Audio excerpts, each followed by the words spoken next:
Hi guys, sorry to interrupt your viewing, but please subscribe to the channel and like this video. Thank you. The restaurant was one of those places where you don't dare pronounce the wine list unless you've taken a class, and the lighting was dim enough to make everyone look like they had their lives together. I wore the only suit I owned, a charcoal gray relic from my sister's wedding, the one I swore I'd never wear again because it reminded me too much of that day. The tie was tight, the collar stiff, and the smile I wore was faker than the leather booths. Still, I showed up. Because my daughter was graduating, and despite what anyone thought, that mattered to me. Lexi sat across from me, radiant in a sleeveless blue dress, the kind that says, I made it without trying too hard. Her boyfriend, no, fiancé apparently, sat beside her, one of those startup kids with slicked back hair and a laugh that always lasted just a few seconds longer than it should. Jenna, my ex-wife, sat on the far end, holding her wine like it was a prop in some play she'd been rehearsing her whole life. She didn't look at me once, which was just as well. I was used to being invisible. There were two of Lexi's friends, one from college, the other from high school, both overdressed and overly polite.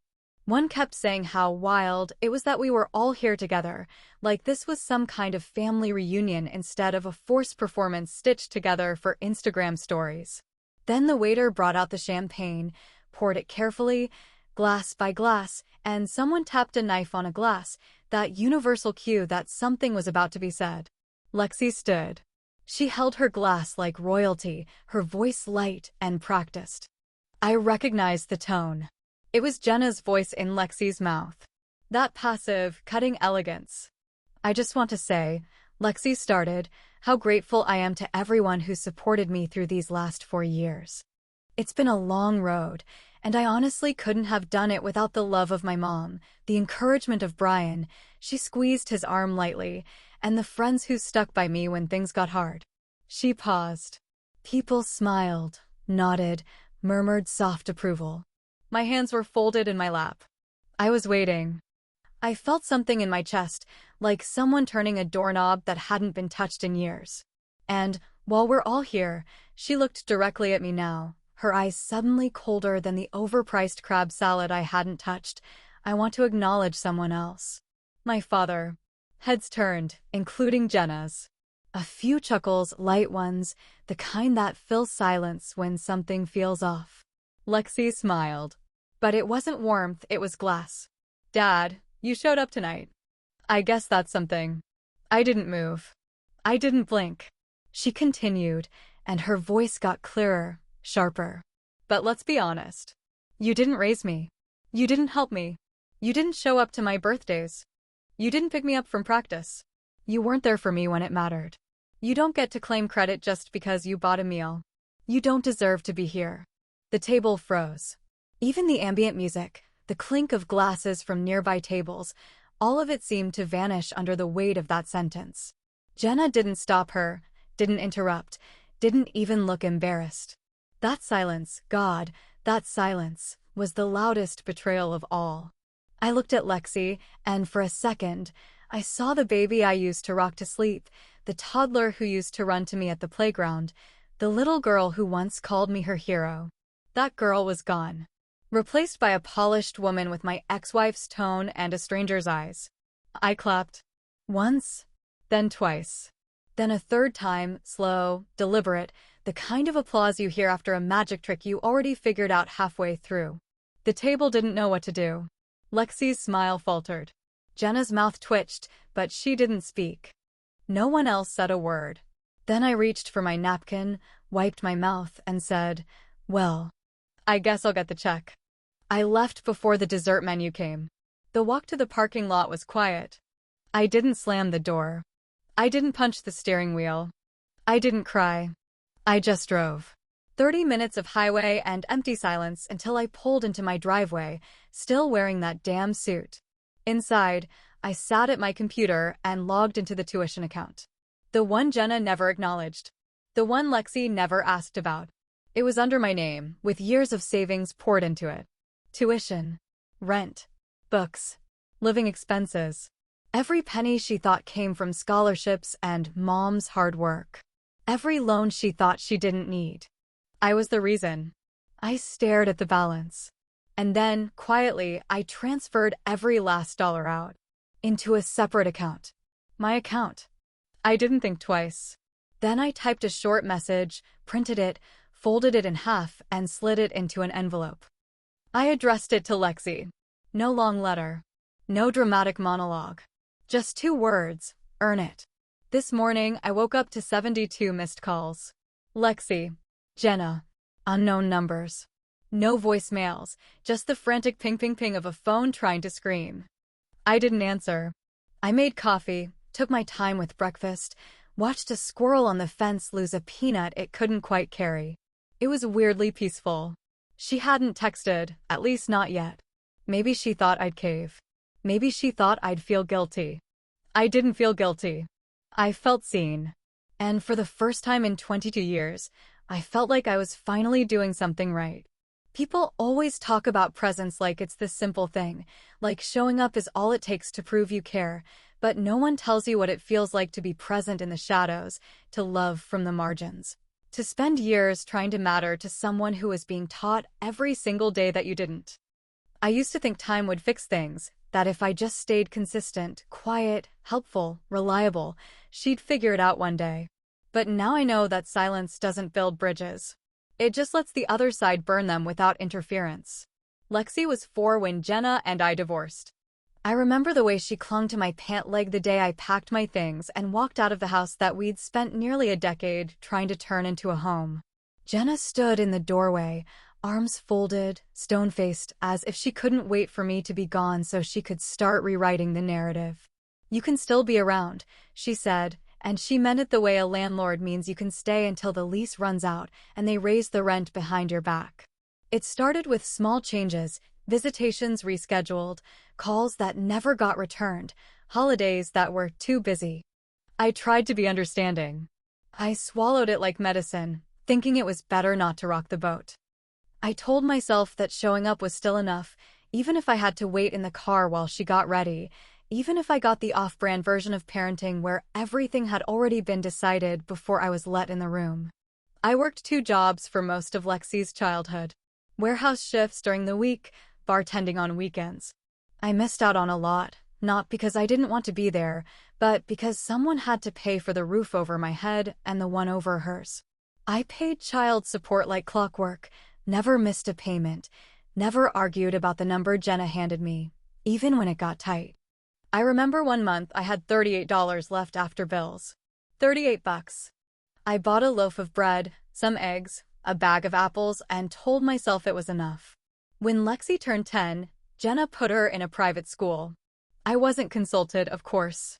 Just handed a new tuition invoice and an ultimatum. If you care about her future, you'll find a way. So I did. I canceled my health insurance, picked up extra shifts, said no to every damn thing that wasn't her. Every month I wired money directly to the school, no questions asked, no thanks expected. And when Lexi started talking about how her mom sacrificed so much to get her into that school, I just nodded. What else was I supposed to do? Pull her aside and say, "Actually, sweetheart, your mom was just the mouthpiece while I was the checkbook. She went to Yale. I paid every semester, all 10 of them." The irony is, she always said she got full-ride scholarships, that she earned it on merit, that Jenna handled the rest. But no one gets 10 semesters covered without someone backing the wheel, and that someone was me. Every semester, the invoice came to my inbox, and every time, I paid it within 72 hours. I kept the confirmation emails. I don't know why. Maybe I thought one day I'd show them to her. Maybe I thought she'd want to know. I never even got invited to her high school graduation. Jenna said they only had 2 tickets. She took her sister. I found out about the ceremony from Lexi's Facebook post, a photo of her in the blue gown with honor cords. I drove there anyway. Parked behind the school, stood in the back row of the bleachers, barely close enough to see her face. She never knew I was there. I sent her a gift anonymously, a silver bracelet with her initials engraved. She thanked her mom for it in a Facebook comment thread. I never corrected her. You want to talk about presents? Let's talk about the time Lexi broke her wrist in 8th grade and Jenna didn't call me until 3 days later. Or the time Lexi needed a new laptop for school and I maxed out my credit card to get her the one she wanted, then watched her post online about how mom came through again. Or the time she was hospitalized for stress in her sophomore year, and I found out through a friend of a friend because Jenna didn't think I needed to be bothered. I was there. Always there. Just not where anyone could see me. So when she stood there in that expensive restaurant, surrounded by friends and glasses of wine that cost more than my weekly groceries, and told me I didn't help her, that I didn't raise her, that I didn't deserve to be there, I didn't get mad. I didn't yell or cry or slam my fist down like some soap opera dad trying to win a moment. I just heard the echo of all those years, all those missed birthdays, all those quiet sacrifices she never knew about because someone made sure she never saw them. And I smiled. Not out of joy, but out of something uglier. Something colder. Because in that moment, I realized the truth. She wasn't wrong.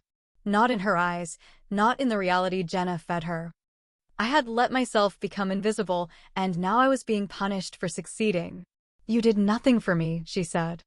I replayed that line over and over the next morning, sitting in the quiet with my coffee, letting those words hang in the air like smoke from a fire I didn't start. I didn't answer her calls. I didn't need to. Because now, for once, the silence was mine. There's something deeply cruel in the way a lie, told slowly and with conviction over time, can sink into a child's bones until it becomes their truth, their compass, their armor against the very person who would have taken a bullet for them without hesitation. After the divorce, Jenna didn't go on a smear campaign in the obvious way. No, she was too clever for that. She poisoned the well drip by drip, always with a smile, always with just enough plausible deniability to make you question your own damn memory. Daddy works too much, she'd say when I missed a recital I wasn't invited to, or maybe if Daddy loved you enough, he'd take you to Disneyland like Emily's dad, when I couldn't afford the trip. And Lexi, being just a kid, drank that poison like it was water. Jenna had this gift, if you can call it that, of rewriting history before it even happened. If Lexi got AC on a test, it was because I wasn't around to help her study. If she cried at a birthday party, it was because I didn't call that morning. If she didn't make varsity in 10th grade, it was because I didn't encourage her enough growing up. Everything wrong became my fault, and everything right became a reflection of Jenna's strength as a single mom, even though she wasn't single so much as she was selectively partnered. And Lexi? She absorbed every twisted version of events, tucked them into her heart like little truths, and used them to build the wall that would one day shut me out completely. I still remember Lexi asking for a pony when she was 7. A goddamn pony. We were sitting in the food court at the mall during one of my visitation weekends, eating soft pretzels, and out of nowhere she looked up at me and said, "Why won't you buy me a pony like Mom said you promised?" I didn't even know what to say. I laughed at first, thought she was joking, but the look on her face, that dead serious, already hurt look, made my stomach turn. "Sweetheart," I said, "ponies need land and barns and food, and we live in a one-bedroom apartment." She looked down at her cinnamon sugar pretzel and muttered, "You just don't want me to be happy." And that was the moment, I think, when I realized I was losing her.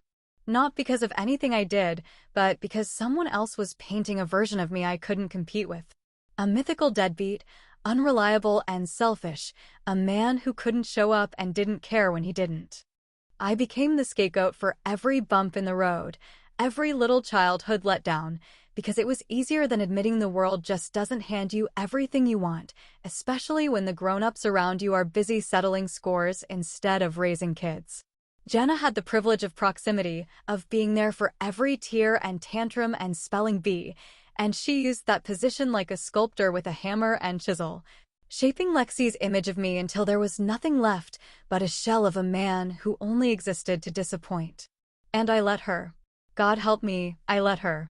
Because every time I thought about fighting back, about dragging Jenna to court or demanding equal custody, I'd picture Lexi in the middle of it, crying in some fluorescent-lit mediation room while 2 lawyers played tug-of-war with her future. So I stayed quiet. I kept writing checks. I kept showing up in the small ways I was allowed to. I kept thinking, maybe if I'm steady enough, if I'm quiet and good and giving, Lexi will see through the fog on her own. But she didn't. Over the years, I became a ghost with a checkbook. I was the dad who always paid but never came to the party. The one who sent Christmas gifts with no return address. The one whose birthday calls went straight to voicemail. I was useful, but invisible. And that's the thing about being invisible. People stop thinking of you as a person. They stop imagining that you have feelings, or pride, or a breaking point. I was venting to Tommy about all this one night, sitting in his garage over a couple of cheap beers, the air thick with the smell of old engine oil and whatever regrets live in a man's toolshed. He let me talk for a while, didn't interrupt, just nodded and grunted in the right places. Then he leaned back in his busted lawn chair, took a long pull from his beer, and said, "You kept feeding a wolf hoping it wouldn't bite. Guess what, buddy? It fucking bit." That was Tommy's gift, brutal truth in a single sentence, no garnish.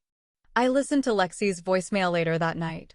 She sounded like a different person than the one who humiliated me at that dinner. Her voice was cracked open, raw, almost childish in its desperation. "Please, Dad. Please. We need to talk. I didn't know. I swear I didn't know. Just, please call me." And for a second, I almost did. But the echo of her words at the table, "You don't deserve to be here," rang louder than anything else. Because no matter what she claimed now, that moment wasn't a mistake. It wasn't a slip of the tongue. It was how she truly saw me. The monster her mother made. And maybe, just maybe, she liked it that way. The first voicemail came in just before dawn, her voice shaking, half asleep, or maybe just broken down in that raw, early morning way when the world feels colder than it actually is. I didn't answer. Just sat at the kitchen table, coffee gone lukewarm, listening to the message play through the phone speaker like it was someone else's daughter speaking. "Dad, I don't know what's happening. My card's not working, and I have rent due Friday. Can you please call me?" The panic in her voice wasn't like the anger she threw at me during that dinner. That had been performative, meant for a crowd, a slap in the face dressed up as a toast. This was real, unpolished, the kind of fear that can't be faked. The second voicemail came 30 minutes later. She was crying now, no more pretense. "Dad, please. I think something's wrong with the account. I tried calling Mom, but she doesn't know what I'm talking about. Please, can you call me?" She paused, probably expecting me to answer mid-message, the way she used to believe things would just fix themselves if she wished hard enough. But nothing came, just more silence. So she hung up. By the fifth voicemail, she wasn't crying anymore. Her voice had turned that corner between begging and blaming, the same corner Jenna always took when things didn't go her way. "I don't know why you're doing this," Lexi snapped into the receiver, "but it's not okay. I have responsibilities now. I have bills and an internship, and this is cruel, Dad. This is beneath you." As if she suddenly knew what was above or beneath me. As if she ever gave a single damn before now what I carried on my back to give her the illusion of freedom. I sat through all of them, every message she left, each one turning a little more desperate, then angry, then quiet again. A full spiral, unfolding in real time. There were 72 missed calls by noon. Texts too. Short ones at first. "Call me. What happened? Are you okay?" Then they got longer. "This isn't like you. I didn't mean what I said. Please don't do this to me." But I wasn't doing anything to her. I was simply stopping doing everything for her. There's a difference. One's an act of cruelty. The other's a long overdue act of survival. Jenna finally called around 2 in the afternoon, after, I'm guessing, Lexi told her the whole thing and realized Mom had no control over the fallout. Her voice was sharp, indignant, soaked in that familiar tone she always used when she thought she was in the right. "Mark, what the hell are you playing at?" she demanded without so much as a hello. "Lexi's in a crisis. Her internship is on the line. You know damn well that donation was tied to her placement. Her rent's unpaid. Her laptop needs replacing. What do you expect her to do now?" I didn't say anything for a second. Just listened to the clinking of her bracelets through the phone, the impatience in her breathing, the entitlement built up after years of making decisions she never paid for. And then I said, as plainly as I've ever said anything in my life, no. This time, I'm just letting her see what that really feels like. She gasped. That dramatic, practiced gasp I'd heard 100 times during our marriage whenever the narrative didn't play out in her favor. "You're abandoning her," she said, her voice rising like a siren. Again. "Not abandoning," I said, just stepping out of the way. "You raised her to believe I was nothing. Maybe it's time she lives in that world for real." She called me selfish, cold, vindictive, said I'd never forgive myself. But none of it landed the way it used to. I used to fold like cheap furniture when she talked like that, convinced I was the villain because I didn't want to argue. But not this time. This time I let the silence stretch long enough to make her uncomfortable. Then I hung up. Tommy showed up later that night. He always had that uncanny timing, like some kind of working-class guardian angel with a cooler full of cheap beer and opinions that burned hotter than his lawnmower exhaust. We sat in the garage, just like we used to when I first moved into this house. Same plastic chairs. Same shitty radio station in the background. I told him everything, from the dinner to the bank transfer, and he just listened, nodding the way men do when they know there's no advice to give, only solidarity. "You sure this ain't gonna haunt you?" he asked finally, cracking open another beer and sliding it across the table toward me. I looked at him, dead in the eye, and said, "Tommy, I've been haunted for 20 years. At least now the ghost knows my name." That night I drove to the bank. Not out of panic. Not out of regret. Just out of clarity. I closed the education account. All of it. Whatever was left, I moved into a new account under my name alone. For once, it wasn't for rent or school or emergencies I wasn't told about until they were already disasters. It was for me. For the first time in more than 2 decades, I felt something that didn't quite register as happiness, but it was close. Maybe peace. Maybe just not feeling like I owed everyone everything all the time. I sat in the parking lot afterward, engine off, lights dimmed, phone buzzing endlessly beside me. I didn't touch it. She burned the bridge. I just stopped swimming to the other side. It was nearly midnight when she finally showed up, headlights splashing across the front of the house like some hesitant ghost coming back to haunt the living, her car parked crooked in the driveway like she'd been too nervous to straighten it out. I watched from the living room window, lights off, TV silent, sitting in the same chair where I used to read her bedtime stories back when her voice was soft and her love still uncomplicated. She didn't knock right away, just sat there in the car, engine off, probably rehearsing whatever version of herself she thought might break through the wall between us. I waited, not out of pettiness or pride, but because I wanted her to choose this moment fully, to step into it without the safety of a phone or a script or her mother whispering lines behind her shoulder. When she finally did knock, it was soft, hesitant, like she wasn't sure I'd answer. Like maybe, deep down, she thought I shouldn't. And part of me agreed. But I opened the door anyway, and there she was, no makeup, no curled lashes or perfect posture, just raw and real in the way only someone completely unguarded can be. Her hair was pulled back messily, the way it always was when she was studying late or crying too much to care about her reflection. Her eyes looked like she hadn't slept, not really, not since the night of the dinner. And still, in all that mess, she looked more like my daughter than she had in years. We stood in the doorway for a long second, just breathing. She didn't try to hug me. I didn't step aside to let her in. Finally, she said, "Why did you do that?" Her voice wasn't angry, not anymore. It was something heavier. Something that didn't want to fight, just understand. "Why did you shut everything off?" I didn't raise my voice. I didn't move from the threshold. I looked her dead in the eyes and said, "You told me I didn't do anything. So I stopped doing something." I watched the words land, soft as a whisper but sharp as broken glass. Her shoulders dropped. That was the first crack. She didn't expect me to be that honest. Not now. Not after years of biting my tongue bloody. "I didn't know," she said, voice trembling like a radio station caught between frequencies. "I swear I didn't know, Dad. Mom told me. She said you didn't pay. That you didn't care. That we were on our own. She looked up, eyes rimmed red, fingers curled into her sleeves like a kid again. I believed her. Of course she did. Children always believe the parent who's still in the room. The one who makes their breakfast and fills their heads with stories while the other parent becomes a silhouette in a photo frame.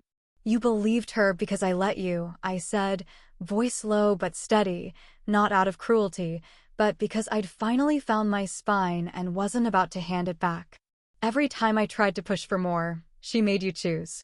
And every time I pushed, I lost a little more of you. So I stopped pushing. Figured maybe you'd come back on your own someday. Tears broke then. She wiped them fast, like they were embarrassing, like I hadn't changed her diapers and rocked her through fevers and night terrors. But still, I didn't step forward. I didn't comfort her. Because this wasn't the time for comfort. This was the reckoning. Then why didn't you fight harder to be in my life? She asked, almost shouting now, like that question had lived in her throat for years and only just got permission to scream. Why didn't you break down the door? Because I was tired of bleeding just to prove I loved you, I said, and it came out sharper than I meant, but it was the truth, and she needed to hear it without the sugar. Because I gave up every damn piece of myself, and you handed them all to someone else. She nodded slowly, like she was swallowing a truth that burned on the way down. I didn't know, she whispered again, smaller this time, like the words were cracking in her chest. I didn't say anything for a long while. Just looked at her. At the woman she'd become. At the girl who used to call me her best friend and later treated me like some sad obligation. You want to rebuild something? I asked, finally. Good. Then rebuild. But this time earn it. Just like I did. She looked up, startled, as if she expected forgiveness to be handed over like a coffee order. But there was no free pass waiting. Not this time. Not after 22 years of erasure. She took a step forward, slowly, unsure, like approaching a wounded animal. Then she reached for my hand. And I pulled back. Not violently. Not in anger. Just enough to make the message clear. Some bridges don't rebuild themselves overnight, especially when they've burned for so long they're nothing but ash and memory. Her eyes filled again, but she didn't argue. She didn't plead. She just stood there, frozen in the doorway, and I took one step back. Then I walked inside. The door didn't slam. It closed softly. And behind that closing door, for the first time in years, I felt something no apology had ever given me. Not peace, but power. And it tasted a little like justice. And a little like grief.